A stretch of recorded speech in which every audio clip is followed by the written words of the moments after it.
Bonsoir mes petits soleils et bienvenue dans ce nouvel épisode de l'ombre du manga. Ce soir, nous allons parler du premier shoujo que j'ai lu, c'est-à-dire Fruit Basket.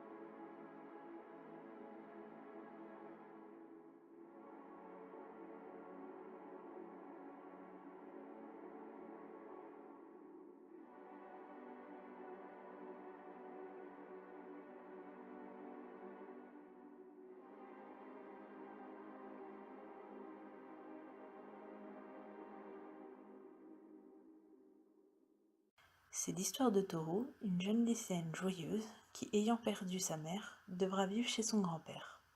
Mais il doit faire d'importants travaux dans sa maison et demandera donc à sa petite fille d'habiter chez des amis en attendant.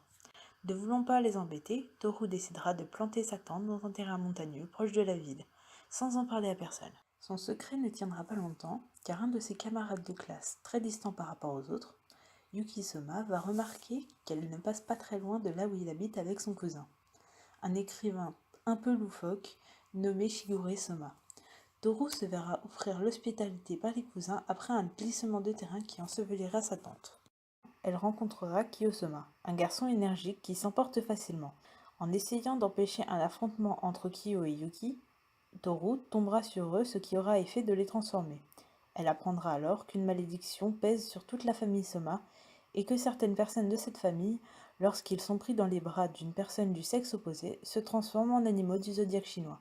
Par exemple, Yuki en rat. Plus tard, elle décidera de faire tout son possible pour lever la malédiction. Elle possède 23 tomes et bénéficie également d'une réédition qui est à son 4e tome en cours, édité chez Delcourt et Tonkam.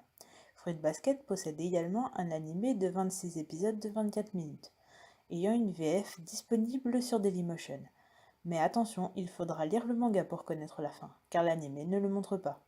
Il possède également un spin-off qui est sorti à peu près en même temps que la réédition et se nomme Fruit Basket Another.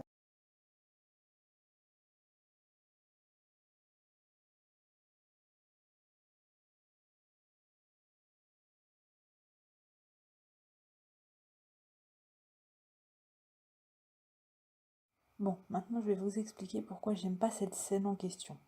Donc je remets le contexte, nous sommes avec Kyo et Toru. Le maître de Kyo vient de retirer le bracelet de celui-ci et Kyo reprend sa forme de bête. Tous le laissent partir et le maître de Kyo demande à Toru d'aller le chercher si elle l'aime réellement. Et j'ai bien dit tous le laissent partir, sauf Toru qui va aller le chercher. Tous. Elle retrouvera Kyo et se fera rejeter et blesser par celui-ci. Mais ses paroles toucheront Kyo au cœur, ils se comprendront enfin et il lui fera totalement confiance. Toru retournera avec Kyo dans ses bras à la maison et le maître de celui-ci sera très heureux. Dans l'anime, ce sera presque la même chose, sauf que c'est Yuki qui raisonnera et se fera blesser par Kyo. Je tiens tout de même à rappeler que Yuki et Kyo se détestent complètement et que cette scène était censée montrer le tournant dans la relation Kyo et Toru. Yuki n'a rien à faire là-dedans, et ça cache tout.